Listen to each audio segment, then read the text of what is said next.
Muito bem, meus irmãos, Shalom Adonai, estamos aqui de volta com o segundo período da nossa segunda aula de Eclesiologia, a doutrina da salvação. Essa é a parte 2 do vídeo. Nós acabamos de falar sobre a igreja de Esmirna,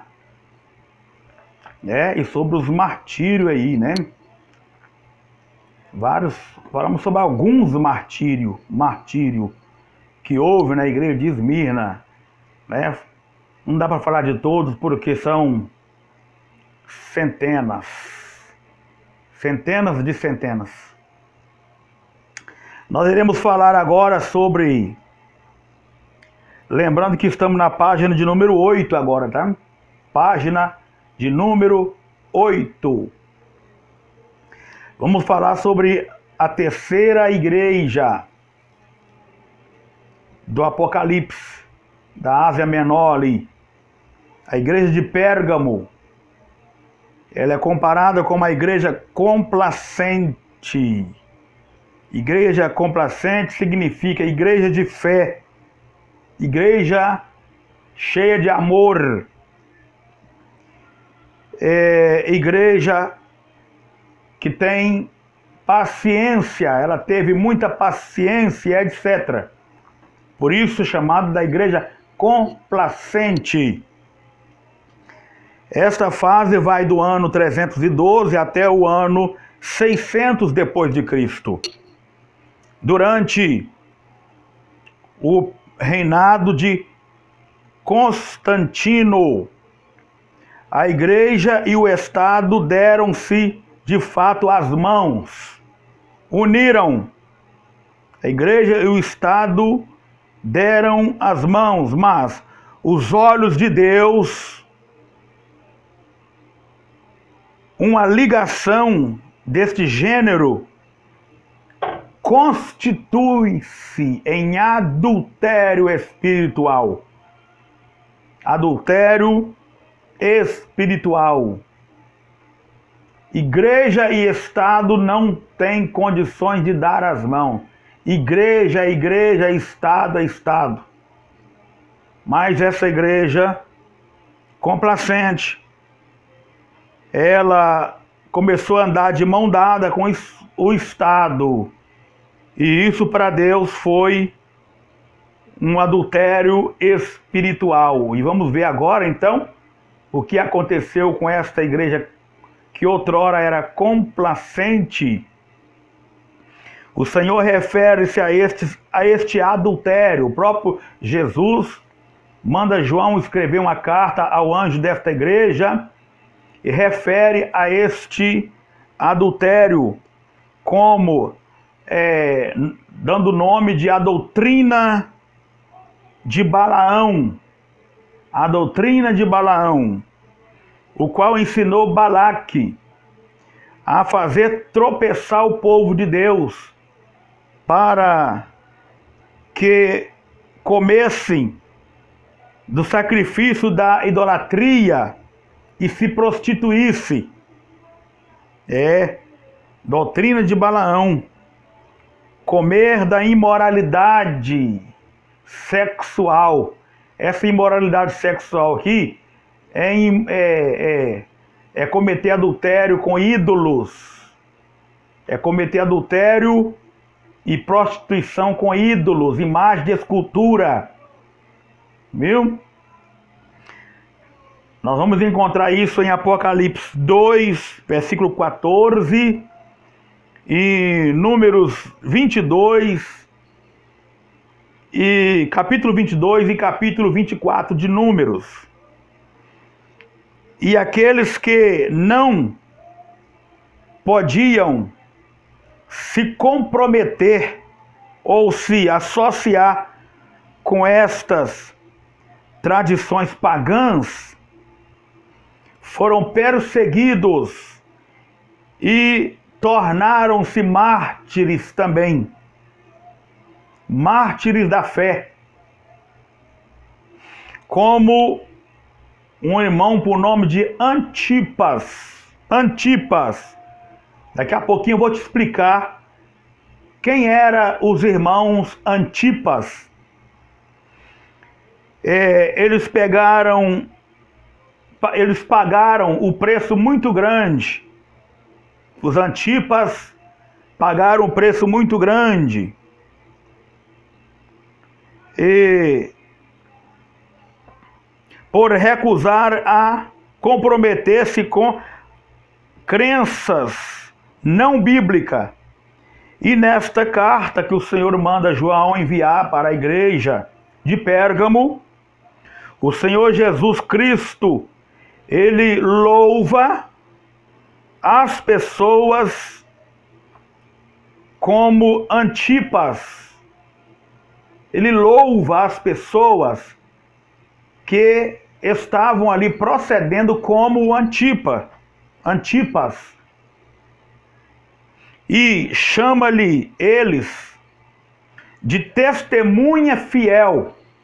Você vai encontrar isso em Apocalipse 2, versículo 13.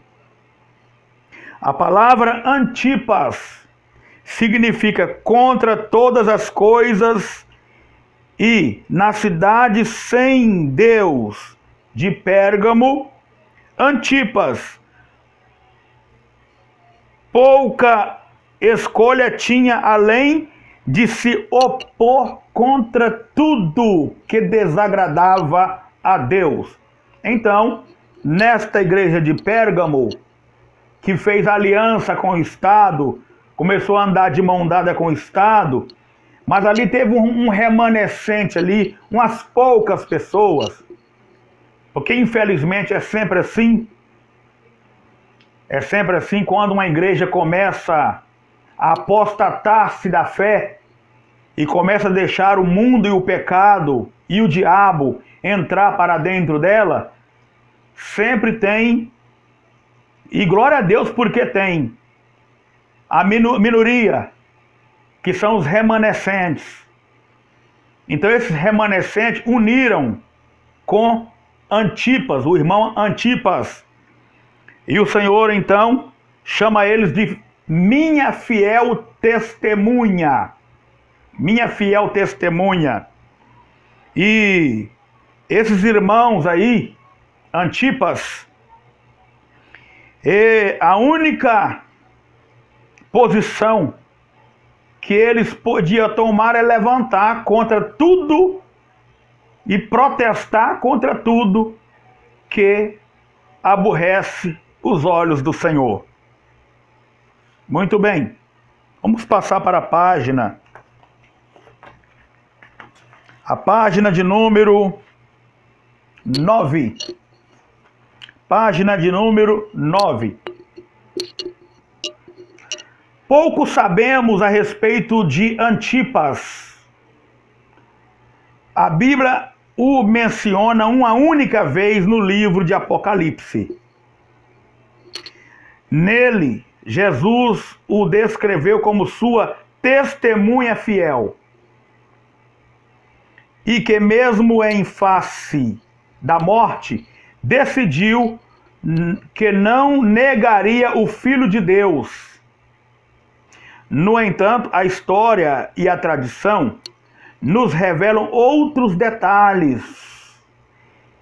Ele era o líder religioso, o bispo da igreja de Pérgamo, o Antipas. Ele era o bispo da igreja de Pérgamo.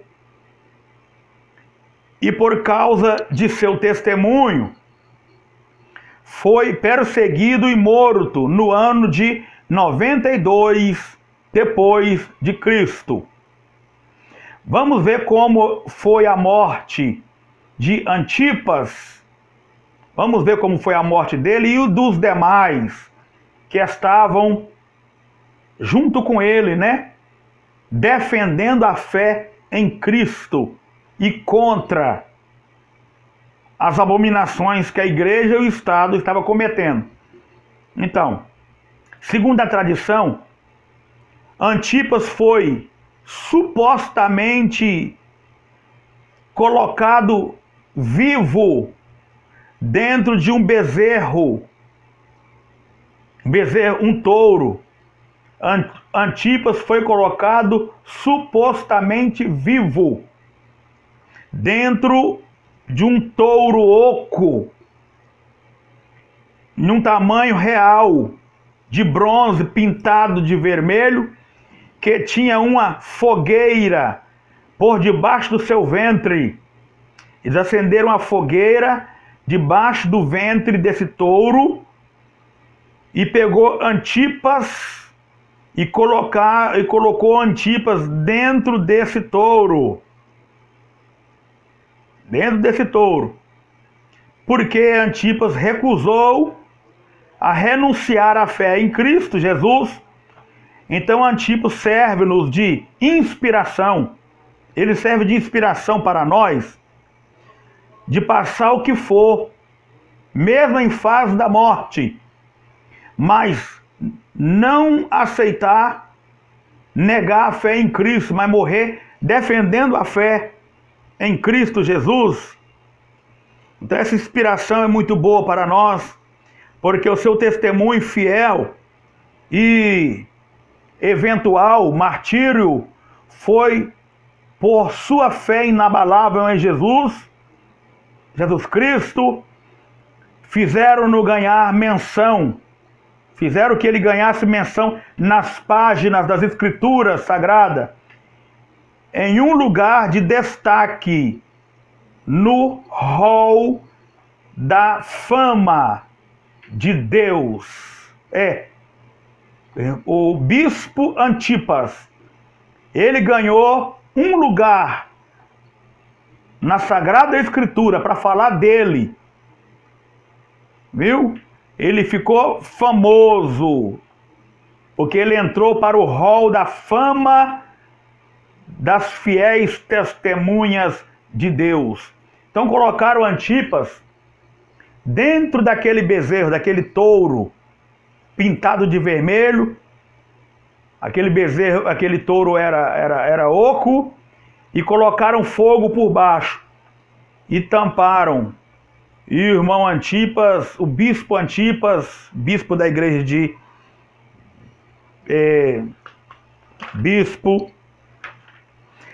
de Pérgamo, foi assado vivo dentro daquele bezerro, daquele touro.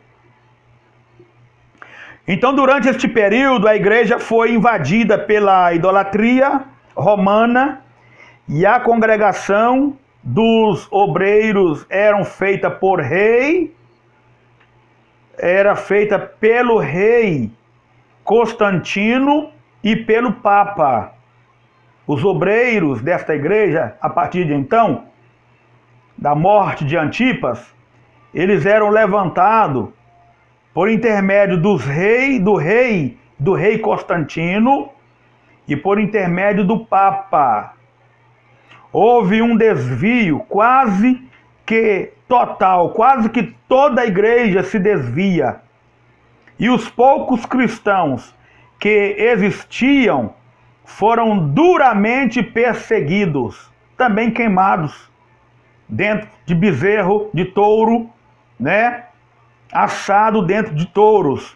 Os cultos foram formais, os cultos perderam a vida, perderam a espiritualidade, foram agora cultos carnais, sem lágrimas, ninguém mais sentia o poder de Deus, não tinha mais o estudo da Bíblia, não tinha mais oração, não tinha mais jejum, não tinha mais santificação e etc.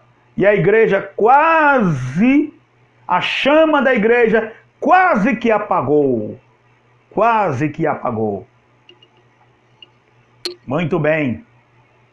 E aí, meu amado irmão, que está ouvindo aí este vídeo aula, como que você está aí, o seu coração, como você está pensando, o que que passa na sua mente, hein? As igrejas hoje estão tão tranquilas, não é verdade? Não tem perseguição, Não tem ninguém matando crente, não tem ninguém queimando crente, não tem ninguém assando crente dentro de touro, de bronze. Os crentes não estão sendo crucificados na cruz, não estão sendo jogados pelos leões. E é tanta gente desviando da igreja por qualquer motivo se desviando, qualquer motivo, vou sair de lá porque o pastor falou uma palavra que eu não gostei, eu não vou lá mais não porque o pastor fala duro demais, eu não vou lá mais não porque o pastor não me cumprimentou, eu cheguei no culto, ele nem olhou para mim, e está se apostatando da fé, largando a igreja e Jesus por qualquer motivo. Mas não faça isso não. Vamos tomar como base esses irmãos que nos antecederam, crente da igreja primitiva, que morriam, sofriam massacres, mas não negavam a sua fé em Cristo Jesus. Que isso sirva de exemplo para nós. Amém. Vamos para a quarta igreja. A igreja de Tiatira. A igreja de Tiatira, ela tem o perfil, ela é cognognada, ela é comparada, melhor dizer assim. Eu ia dizer cognominada, né? Como a igreja apóstata. A igreja que se apostatou das verdades da Bíblia, que apostatou da fé, né?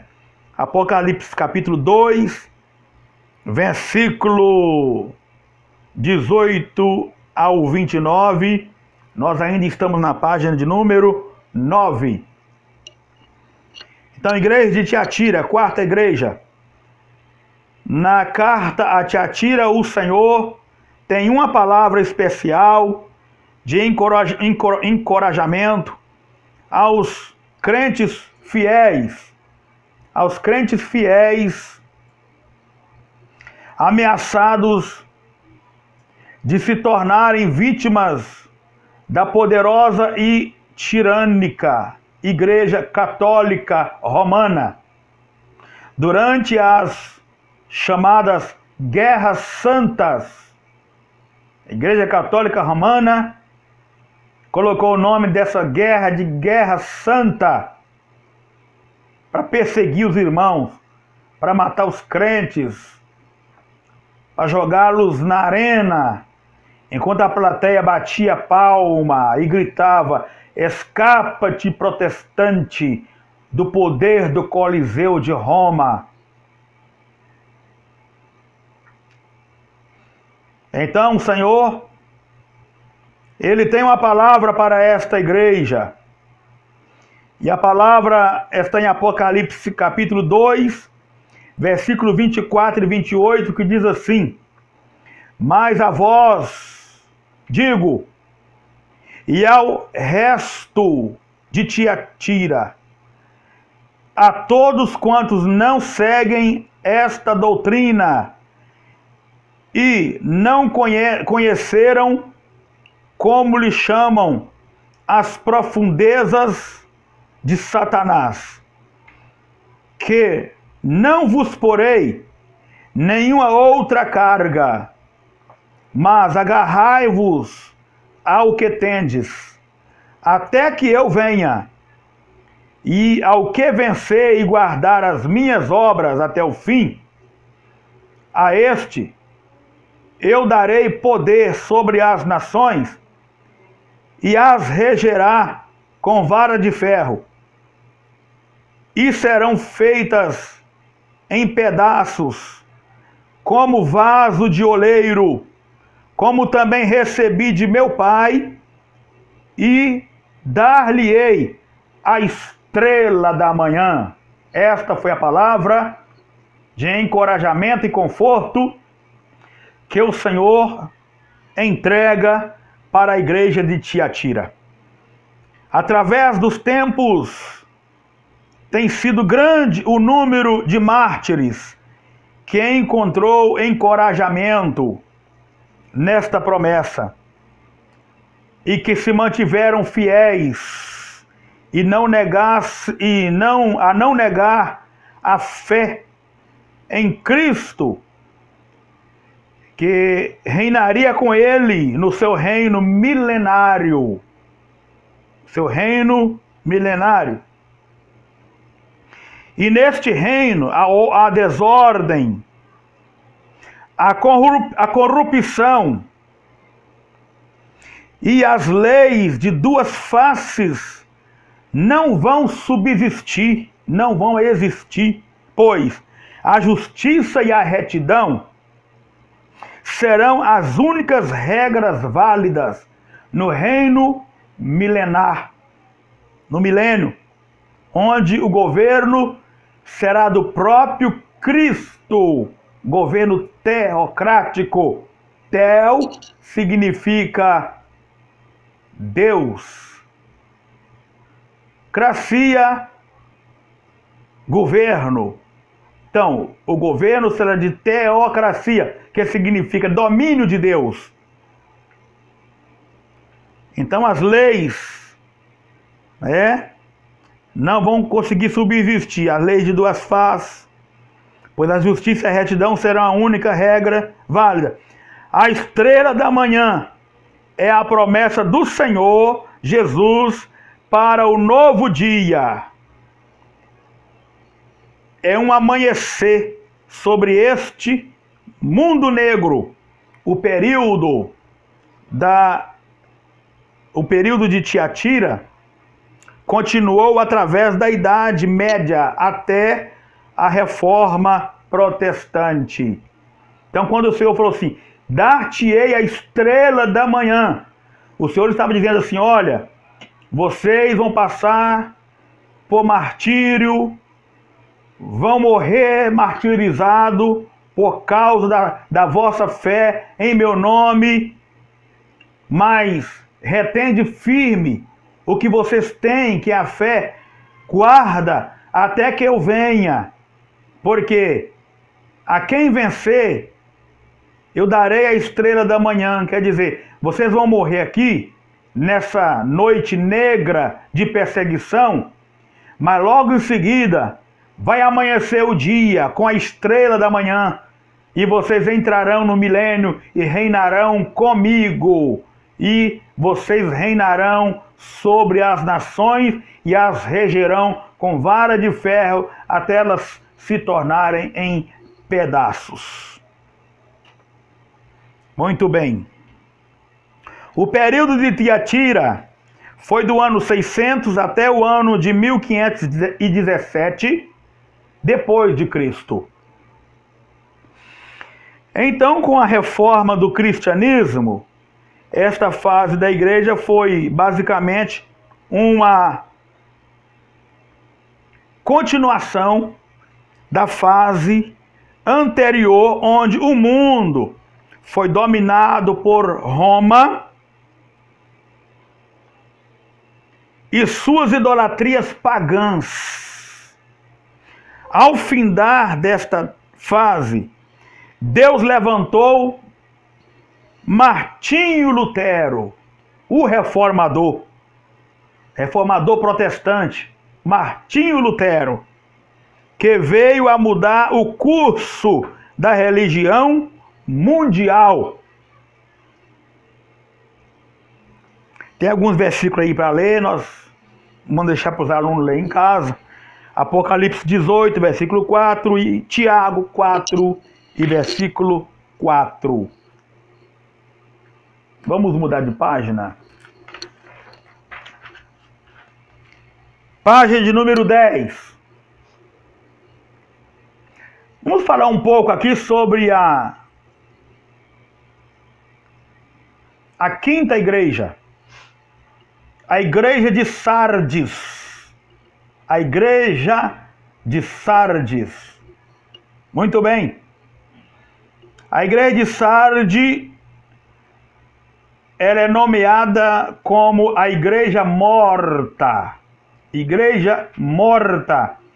Apocalipse 3, versículo 1 ao 6.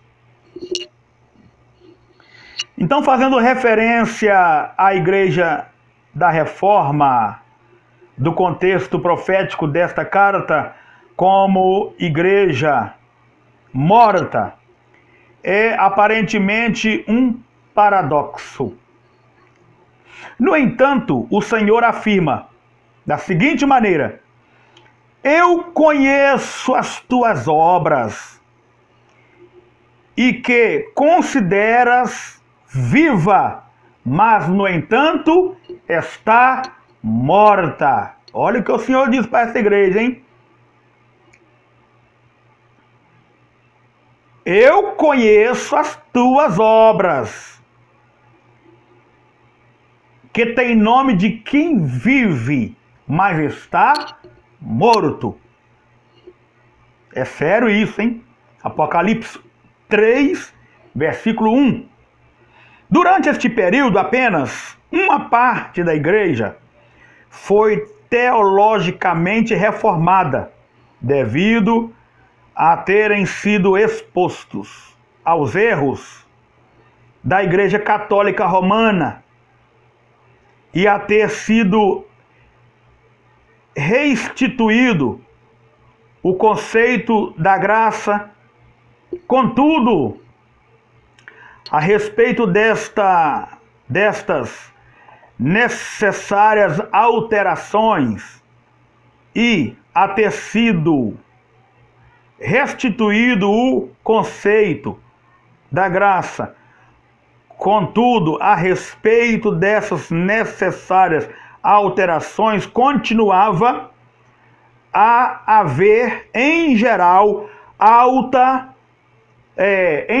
falta de verdadeira santidade. Estava vivendo uma falsa santidade. Estava tendo falta nesta igreja de uma verdadeira santidade. Essa santidade, né? Pois não tinham sido ainda estabelecida. Só um minuto, eu pulei aqui. Eu estou falando verdadeira santidade, né? Faltava nesta igreja, só corrigindo aqui, só retratando, uma verdadeira santidade na igreja. O movimento reformista não chegou a todos os níveis das atividades da igreja, pois não tinha sido ainda estabelecidas igrejas de crescimento dinâmico que pudessem evangelizar a idolatria das áreas e a sua volta. Essas igrejas ainda não existiam igrejas estabelecidas de crescimento dinâmico que pudessem evangelizar e ensinar contra a idolatria das áreas que estava à sua volta. O Senhor as reprova. O Senhor Deus, Jesus, as reprova pela sua indiferença para com este sério problema. E o Senhor vai dizer assim para esta igreja de Sardes: sê vigilantes e fortalecei as coisas que vos restam e estão prestes a morrer. Quer dizer, a igreja estava prestes a morrer, ainda restava algumas poucas coisas, mas o Senhor adverte a igreja dizendo assim: olha, sê vigilante e fortalecei as coisas que vos restam. Quer dizer, fortalece as poucas coisas que vos restam. porque já está prestes a morrer, a perecer, pois não encontrei a vossa obra perfeita perante Deus. Apocalipse, capítulo 3, versículo 2. O Senhor não encontrou a obra da igreja de Sardes perfeita perante Deus. Por isso, a igreja de Sardes, ela é nominada de a igreja morta. A igreja morta. Muito bem. Cristo apresenta-se a esta igreja como sendo aquele que possui os 7 Espíritos de Deus. Os 7 Espíritos de Deus.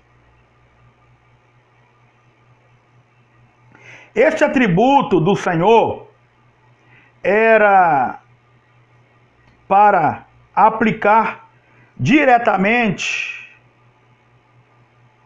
ao problema desta igreja, pois ela não mostrava o zelo evangelístico de que se esperava, do que se espera de uma igreja cheia do Espírito Santo. O que a gente espera de uma igreja cheia do Espírito Santo? Uma igreja evangelística, uma igreja que prega a verdade e que evangeliza e que faz missões e assim por diante. Assim por diante. Ela começara bem, mas ainda necessitava da experiência de uma rendição total ao Espírito Santo para obter o poder e motivação que a levassem a cumprir a missão da igreja do Novo Testamento: ide por todo mundo, pregai o evangelho a toda criatura. Ela não cumpria com este ide. E você, como igreja de Cristo, está cumprindo com esse ide de Jesus? Você está indo pregar o evangelho? Está indo? Você está descendo aos valados, às ladeiras, aos becos, às escadarias, aonde está a população mais pobre, mais carente? Não, reverendo, eu vou continuar pregando aqui mesmo, no centro da cidade, aqui mesmo no centro do bairro, no centro comercial. É menos perigoso. Aqui a gente pode evangelizar, não tem nada a ver, mas eu não vou descer lá na boca de fumo, não, lá é perigoso. Lá é perigoso, não vou lá não, porque senão é perigoso acontecer tiroteio lá, e é muito difícil. Não. Eles também necessitam da pregação do evangelho. Eles também, como diz lá em Romanos, como ouvirão? Romanos capítulo 10. Como ouvirão se não há quem pregue? E como pregarão se não forem enviados? De sorte que a fé vem pelo ouvir e ouvir a palavra de Deus. Então, vamos pregar o evangelho na cidade? Vamos. Vamos pregar no centro do bairro, no centro comercial? Vamos. Vamos pregar o evangelho nas melhores casas que tem no nosso bairro? Vamos. Nas melhores famílias? Vamos. Mas também vamos lá dentro da periferia, lá dentro da boca de fumo. Vamos lá falar para aqueles futuros nossos irmãos, que lá tem pessoa desviada do evangelho, filho de pastor, filho de crente, estão todos lá, acorrentados pelo inimigo, por Satanás, muitas das vezes esperando alguém, um evangelista, um missionário ou um crente verdadeiro, chegar com a Bíblia e pregar a palavra com verdade, como ela é para eles. e eles se renderem aos pés do Senhor Jesus. Nós precisamos ir pelos valados, pelas aldeias, pelas escadarias, pelos becos e pregar o evangelho do reino. Ou melhor, pregar o evangelho da graça. Porque o evangelho do reino não está sendo pregado agora, não. Nós estamos pregando o evangelho da graça. Quem vai pregar o evangelho do reino é Israel, dentro do reino milenal. Tá? Israel que vai pregar o evangelho do reino. A gente vê muito crente falando, enquanto o evangelho do reino não for pregado em testemunho a toda a gente, não virá o fim. Que evangelho é esse do reino? Aí, Jesus não vai voltar enquanto não pregar o evangelho do reino. Isso aí é heresia. Tá? Porque a igreja não foi chamada para pregar o evangelho do reino. A igreja foi chamada para pregar o evangelho da graça. Agora, Israel, lá dentro do reino milenar, vai pregar o evangelho do reino para as nações que defenderam Israel e vão entrar no milênio com eles e vão ouvir o evangelho pregado pela boca dos próprios judeus. Amém? Tudo bem até aí? Vamos dar continuidade aqui, ainda sobre a igreja de Sardes. A história afirma. A história confirma que, durante os 200 anos da sua existência, a Igreja da Reforma fez menos trabalhos de evangelização do que em 20 anos do período seguinte de Filadélfia. Esta deficiência pode contribuir-se, esta deficiência pode atribuir-se a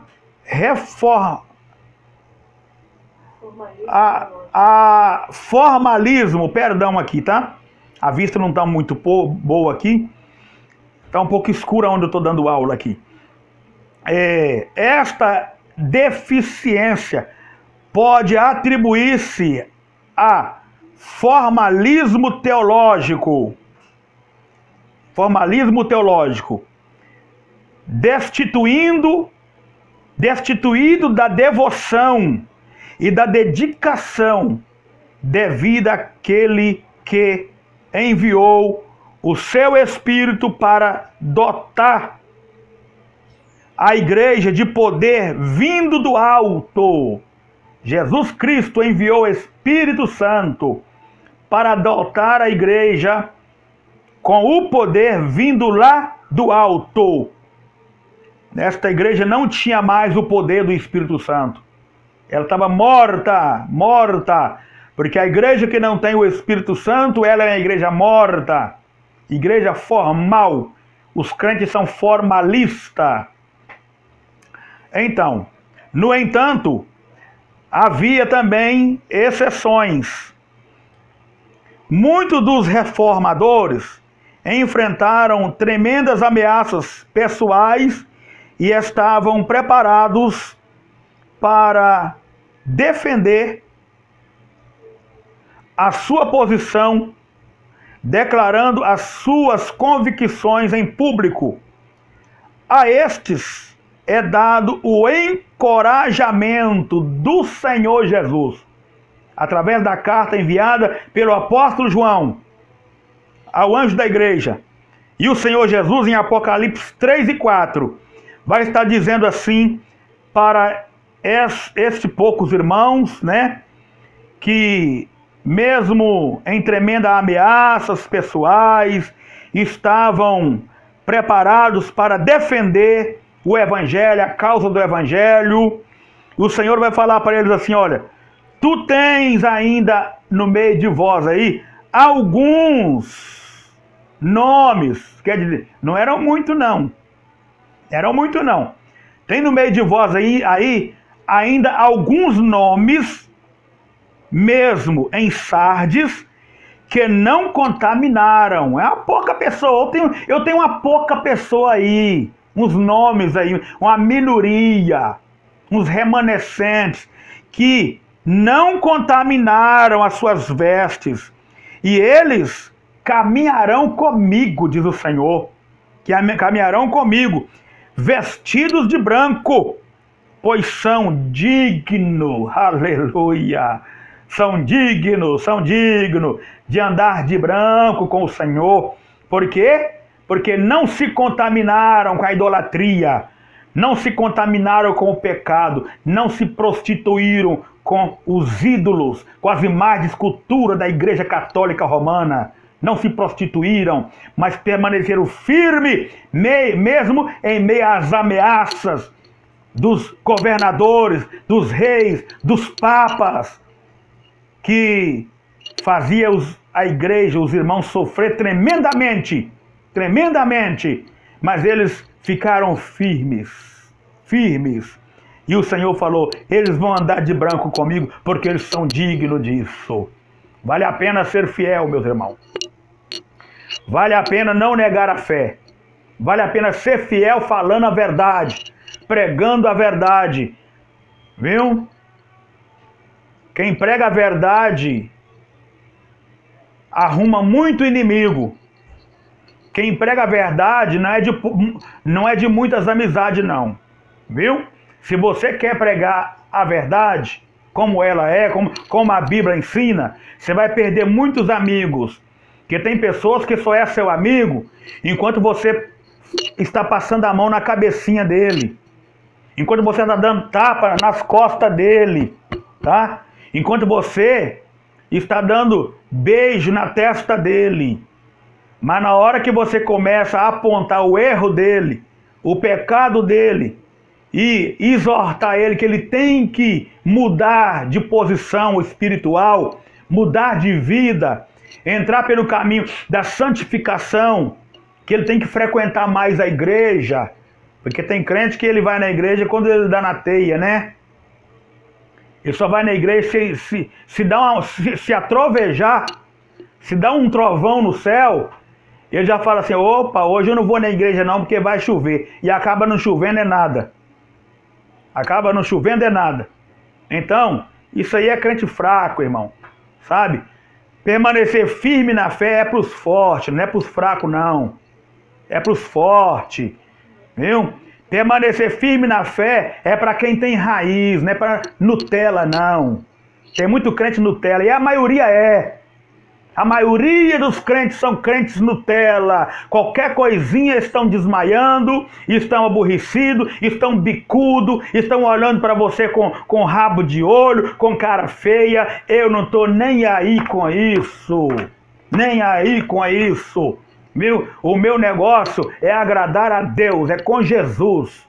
Eu tenho compromisso, é com Jesus. E o meu compromisso é de agradar a Deus e pregar a palavra com verdade. Ouça quem quiser, quem não quiser tá por ouvido. Quem não quiser ouvir, tá por ouvido. Né? Mas temos que pregar a verdade. Porque a verdade é para crente que tem raiz, não é para crente Nutella. A verdade é para quem é verdadeiro, crente verdadeiro, não é para crente falso.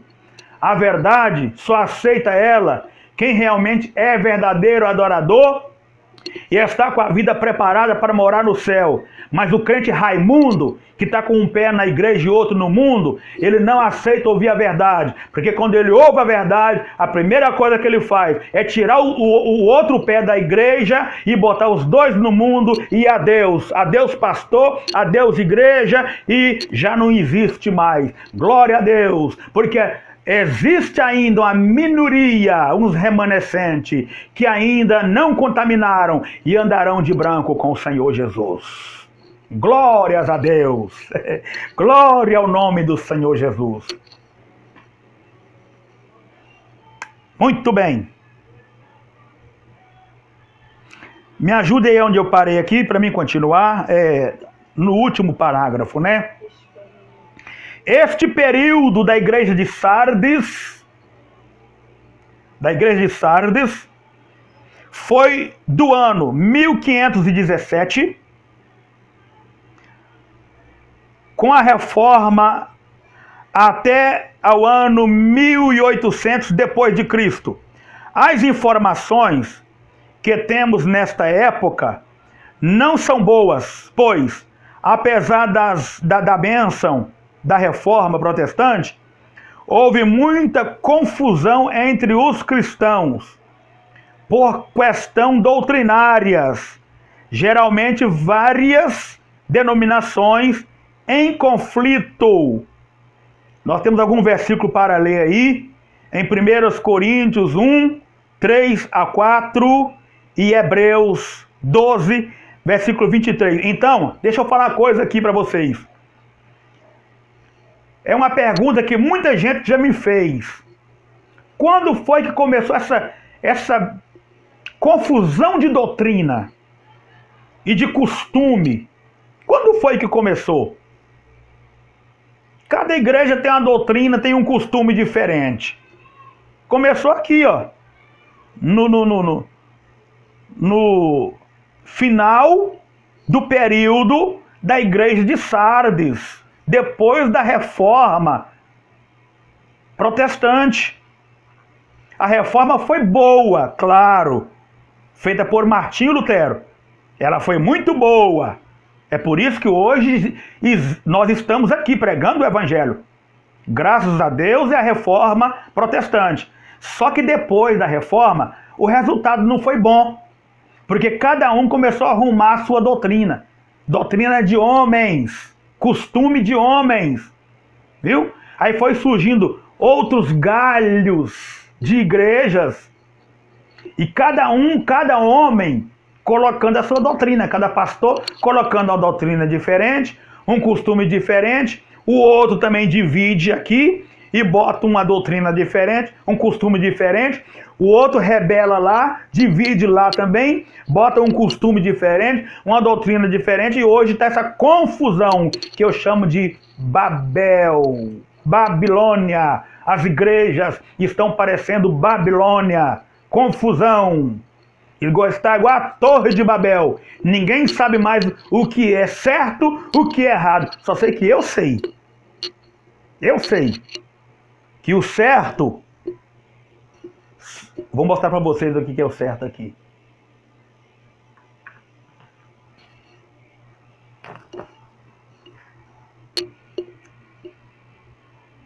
Eu fico aqui dentro. Eu fico aqui dentro. A doutrina está aqui dentro. O costume está aqui dentro. Para quem sabe interpretar a Bíblia. Que tem muita gente que interpreta errado. Tá? Vem pegando costume da igreja de Coríntios e querendo colocar nas igrejas hoje. Vem pegando costume lá do Antigo Testamento e querendo colocar nas igrejas hoje. Viu? Por isso que tem que fazer um curso teológico. Tem que estudar Bíblia em primeiro lugar, mas fazer um curso teológico também. Obreiro que não tem teologia, ele não pode servir como obreiro. Pastor que não tem teologia não pode pastorear, porque ele não vai saber ensinar a igreja. Ele vai fazer uma confusão com a Bíblia Sagrada e vai ensinar um monte de heresia, um monte de mentira para a igreja. E a Bíblia diz, Jesus diz, aquele que usa de engano não fica na minha casa. Se você ensina para a igreja uma coisa que a Bíblia não ensina, se você força o texto dizer uma coisa que o texto não está dizendo, você é um enganador. E mais cedo ou mais tarde, Deus vai tirar você da frente do ministério. Deus vai tirar você da frente do ministério. Então, eu sigo a Bíblia Sagrada. Viu? E então é assim, irmãos. O resto, eu sigo a Bíblia. O resto é besteira de homens. Besteira de homens que quer colocar jugo pesado nas costas do povo que nem ele mesmo aguenta carregar. Tem pastores por aí que colocam um jugo tão pesado nas costas das ovelhas que nem ele aguenta carregar. Ele coloca um fardo tão pesado. Vai olhar a vida dele para você ver se ele consegue carregar. Ele não consegue. Então, Nós iremos prosseguir aqui. Ou melhor, nós vamos dar uma pausa, porque a próxima igreja que eu vou falar aqui, vou falar de duas igrejas junto. Porque a próxima agora eu vou falar da igreja de Filadélfia e a igreja de Laodiceia. Então, nós vamos deixar para uma outra aula, porque o assunto é grande e é profundo. Tá? Então nós vamos dar uma parada aqui e depois a gente vai continuar em outra aula na próxima semana. Amém? Que Deus abençoe. Shalom Adonai.